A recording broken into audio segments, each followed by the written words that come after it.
ఏంటి string case ని ఈజీగా చేంజ్ చేసుకోవచ్చా? ఎలా? అవును, స్ట్రింగ్ కేస్ ని డిఫరెంట్ వేస్ లో చేంజ్ చేస్తాం. అన్నిటికంటే ఈజీ వే నీకు చెప్తాను. ఈ స్ట్రింగ్ లో ఉన్న క్యారెక్టర్స్ అన్నిటిని లోయర్ కేస్ లో ప్రింట్ చేయాలనుకో, హ్యాపీగా ప్రింట్ అని ఇచ్చేసి s.lower of అనే మెథడ్ ఉంది, ఇది యూస్ చేసుకుంటాం. ఇప్పుడు అవుట్పుట్ చూద్దాం. చూడు, అన్ని లెటర్స్ కూడా లోయర్ కేస్ లో వచ్చేస్తాయి. ఒకవేళ స్ట్రింగ్ లో ఉన్న వాటన్నిటిని అప్పర్ కేస్ లో ప్రింట్ చేయాలి అంటే అప్పుడు అప్పర్ అనే మెథడ్ యూస్ చేస్తాం. భలే ఈజీగా చేంజ్ అవుతున్నాయి.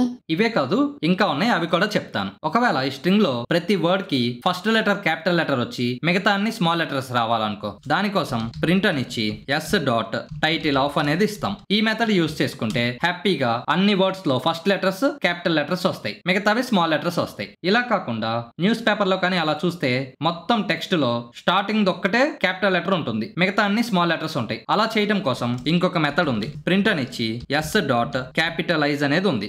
ఇది యూస్ చేసుకుంటే ఇక్కడ చూడు, స్ట్రింగ్ లో ఫస్ట్ లెటర్ ఒక్కటే క్యాపిటల్ లెటర్ వస్తుంది, మిగతా అన్ని స్మాల్ లెటర్స్ వస్తాయి. ఒకవేళ ఈ స్ట్రింగ్ లో లోయర్ కేస్ లో ఉన్న వాటిని అప్పర్ కేస్ లాగా, అప్పర్ కేస్ లో ఉన్న వాటిని లోయర్ కేస్ లా చేంజ్ చేయాలనుకో, దానికోసం ఇంకొక మెథడ్ ఉంది, ప్రింట్ అని ఇచ్చి s.swap case అంటే హ్యాపీగా స్వాప్ అయిపోతాయి అనమాట. లోయర్ కేస్ లో ఉన్నవి అప్పర్ కేస్ లోకి, అప్పర్ కేస్ లో ఉన్నవి లోయర్ కేస్ లోకి. ఇక్కడ చూడు, స్టార్టింగ్ లో సి అనేది క్యాపిటల్ ఉంది, ఇక్కడ స్మాల్ ఉంది, అలా మిగతా అన్ని కూడా చేంజ్ అయిపోయినాయి. వావ్, ఇంత ఈజీగా చేంజ్ చేసుకోవచ్చా? నేను ఇప్పుడే ఇవి ప్రాక్టీస్ చేస్తాను. Thank you.